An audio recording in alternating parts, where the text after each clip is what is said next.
Question 1 का part number 7 है।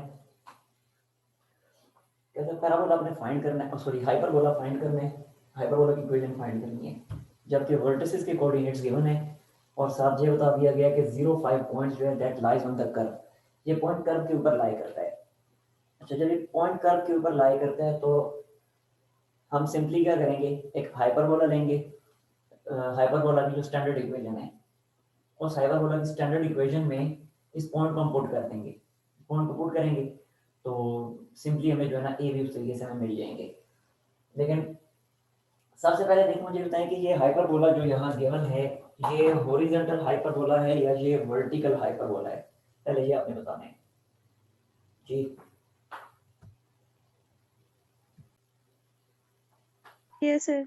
अगर वर्टेक्स के अगर एक्स कोऑर्डिनेट सेम हो, जैसा इस केस में 0 0 है, अगर वर्टेक्स के एक्स कोऑर्डिनेट सेम हो then that hyperbola is vertical hyperbola. अब इस केस में भी जो वर्टिसेस के जो कोऑर्डिनेट्स हैं सेम कोऑर्डिनेट है 2, इसका मतलब है ये हाइपरबोला भी वर्टिकल हाइपरबोला होगा। ठीक है, so this hyperbola is vertical hyperbola. और वर्टिकल हाइपरबोला का मतलब आपको पता है कि उसका ट्रांसवर्स एक्सिस जो है वो वर्टिकल एक्सिस होगा। ठीक है, ये चीज मैं लिख देता हूं कि transverse axis is vertical, transverse axis of this hyperbola is vertical। इसका ट्रांसवर्स एक्सिस जो है वो वर्टिकल है, तो जब ट्रांसवर्स एक्सिस वर्टिकल है तो डेफिनेटली हाइपरबोला भी वर्टिकल हाइपरबोला होगा। तो जब वर्टिकल हाइपरबोला होगा तो इसकी इक्वेशन इस तरह की होगी, y square by a square minus x square by b square that is equal to 1, उस फॉर्म की होगी। लेकिन उससे पहले हम ऐसे करते हैं, हमने वो उस तरह की फॉर्म बनानी है हाइपरबोला की, लेकिन उसके वो फॉर्म बनाने के लिए हमें हाइपरबोला का सेंटर का पता होना जरूरी है। अभी इस हाइपरबोला की सेंटर का हमें नहीं पता। ठीक है, तो इस हाइपरबोला का सेंटर हम कैसे फाइंड करेंगे? देखिए वर्टिसेस का मिड पॉइंट होता है ना, सेंटर जो होता है वर्टिसेस का मिड पॉइंट होता है। देखें फिर इसी को देख लें, ये देखें जरा, एक ये वर्टेक्स था v और दूसरा ये वर्टेक्स था v डैश, और ये इनका मिड पॉइंट था, ये मिड पॉइंट है। तो अगर इन दोनों वर्टिसेस पे अगर मैं मिड पॉइंट फार्मूला अप्लाई करता हूं तो ये सेंटर आ जाएगा हाइपरबोला का। ठीक है, तो इन दोनों वर्टिसेस पे मिड पॉइंट फार्मूला में अप्लाई कर रहा हूं और सेंटर के कोऑर्डिनेट्स में फाइंड कर रहा हूं। तो देखें जरा, centre is centre of this hyperbola क्या बनेगा वो, ये है पहला वर्टेक्स, उसका एक्स कोऑर्डिनेट है 2, तो ये लिखा 2, और दूसरे का भी एक्स कोऑर्डिनेट 2, तो 2 + 2 डिवाइडेड बाय 2। जबकि वाई कोऑर्डिनेट की अगर हम बात करें तो ये है, एक है +3 और दूसरा है -3 डिवाइडेड बाय 2। तो सेंटर के कोऑर्डिनेट्स हमारे पास आ गए 2 एंड 0। ठीक हो गया, ये हाइपरबोला के सेंटर के कोऑर्डिनेट्स आ गए। अब हम हाइपरबोला की फॉर्म लिख लेते हैं कि इस हाइपरबोला की फॉर्म कौन सी है। चलें हाइपरबोला की फॉर्म लिखने से पहले एक और काम करते हैं, ए की वैल्यू हम फाइंड कर लेते हैं। ये स्मॉल ए जो यहाँ पे यूज होना है, इसकी ए की वैल्यू फाइंड कर लेते हैं। और हमें पता है स्मॉल ए क्या होता है, सेंटर से लेके वर्टेक्स तक का डिस्टेंस। हाइपरबोला के सेंटर से लेके उसके वर्टेक्स तक का जो डिस्टेंस होता है दैट इज स्मॉल ए। तो हम इस तरह करते हैं कि सेंटर और वर्टेक्स पे डिस्टेंस फार्मूला अप्लाई करके ए फाइंड कर लेते हैं। तो देखें small a is equal to, centre को नाम दे दें ओ का, तो small a is equal to vertex को नाम दे दें बी का, तो ओ और बी पे डिस्टेंस फार्मूला अप्लाई कर देंगे, ओ बी डिस्टेंस। ठीक है, और ये बनेगा क्या, देखें वर्टेक्स जो मैं यूज करूं 2 + 3, 2 - 3 यूज नहीं कर रहा बल्कि 2 + 3 यूज कर रहा हूं। तो ये होगा 2 - 2 का स्क्वायर, आगे प्लस का साइन, और फिर है 3 - 0 का square inside the square root.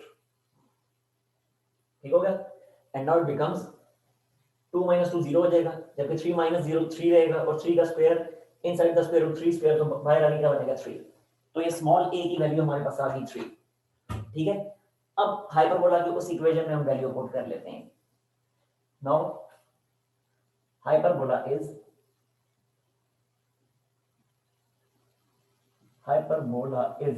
What, क्या बनेगा, बनेगा y square bye a square, उस फॉर्म में वैल्यू पुट कर रहा हूं।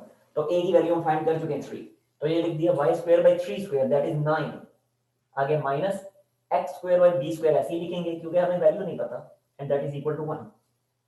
ठीक है, इस इक्वेशन को आप नाम देते हैं इक्वेशन नंबर 1 का। अब हम क्या करेंगे, ये पॉइंट जो गिवन है इस पॉइंट को ए का नाम दे दें। हमें गिवन है कि this point A lies on this hyperbola, ये पॉइंट ए जो है lies on the curve, curve यहां पे हाइपरबोला ही है ना, तो it means that point A lies on this hyperbola, so we can put this point into equation number 1। ठीक है, तो लिख दें पुट पॉइंट ए जिसके कोऑर्डिनेट्स है 0 5, put point A in equation number 1। तो इक्वेशन 1 क्या बनेगी, देखें जरा, y की जगह पे क्या आ जाएगा 5, तो y का स्क्वायर बनेगा 25, 9 ऐसे ही रहेगा, माइनस x की जगह पे 0 आ जाएगा, तो 0 बाय b स्क्वायर 0 ही आएगा, and that is equal to, एक मिनट है नहीं कर लिए, एक मिनट, मिस्टेक ये की कि यहाँ पे सेंटर नहीं लिखा, तो इसको मैं फिर से रिमूव करता हूँ और अब मैं यहाँ लिखता हूँ y कोऑर्डिनेट 0 है सेंटर का, तो लिखा जाएगा y माइनस 0 का स्क्वायर यानी y square divided bye a square, और a स्क्वायर हम फाइंड कर चुके हैं, a 3 है तो a स्क्वायर बन जाएगा 9, आगे माइनस का sign, now x minus 2 square, centre का x coordinate x minus 2 square divided by b square, and this is equal to 1। अब ये सही है, ठीक है। अच्छा, ये पॉइंट ए हमने पुट किया इस इक्वेशन नंबर 1 में, पॉइंट ए को इक्वेशन 1 में पुट किया, तो y की जगह तो 5 पुट करेंगे तो 25/9 बन जाएगा। अब आगे मजीद जरा देखें, नाउ x माइनस 2, अब x की जगह क्या पुट करेंगे 0, तो बनेगा 0 minus 2 square divided by b square is equal to 1। ठीक है, अब 25/9 को उधर शिफ्ट कर दें, जब ये बनेगा माइनस और माइनस 2 का स्क्वायर 4, तो 4 by b square is equal to 1 minus 25/9।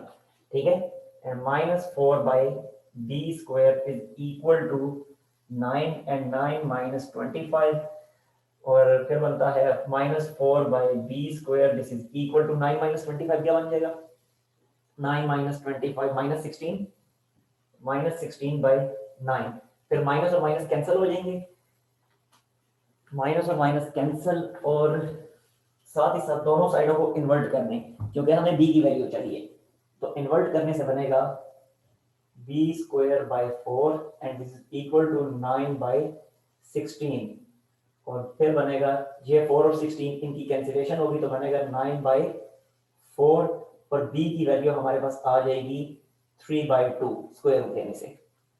ठीक हो गया, तो इस तरीके से हमें b भी मिल गया, हमें a तो पहले ही मिल चुका था, c भी फाइंड कर लें फॉर्मूला से, c square is equal to a square plus b square. ठीक है, तो यहाँ से c स्क्वायर क्या आ जाएगा, a स्क्वायर क्या, a की वैल्यू थी 3, तो a स्क्वायर बनता है 9 प्लस b स्क्वायर ये था 9/4। ठीक हो गया, तो डायरेक्टली अब मैं लिख रहा हूँ 4 9 36, 36 प्लस 9 45, तो बन गया 45/4। तो यहाँ से c की वैल्यू क्या आ जाएगी, 9 मल्टीप्लाई 5 45 होता है, तो बनता है 3√5/2, ये c की वैल्यू आ गई। ठीक हो गया। अच्छा, अब हम आ जाते हैं अपने रिक्वायर्ड हाइपरबोला की तरफ। ये हमारा रिक्वायर्ड हाइपरबोला था, इसमें सिर्फ b अननोन रह गया था, तो b की वैल्यू यहाँ पुट कर दें, that will be our required hyperbola. ठीक है, तो b की वैल्यू मैं वहां पुट कर रहा हूं, तो put b is equal to 3/2 कहां पे, इन इक्वेशन नंबर 1, इस इक्वेशन में, तो इक्वेशन 1 बनेगी y square divided bye 9 minus का साइन x माइनस 2 स्क्वायर ऐसे ही आ जाएगा, डिवाइडेड बाय b स्क्वायर, और b स्क्वायर क्या था 9/4 था। ठीक है, तो ये लिख दिया 9/4 and this is equal to 1, और इससे अगले स्टेप में सिंपली ये 4 इधर आके मल्टीप्लाई हो जाएगा, यानी नेक्स्ट इक्वेशन बनेगी y स्क्वायर बाय 9 माइनस के साइन के बाद ये 4 इधर आके मल्टीप्लाई होकर बनेगा 4 into x minus 2 whole square divided by 9 is equal to 1। that will be our required hyperbola। अब इसका लेने स्क्रीनशॉट, और अगर कोई इशू है तो पूछ लें।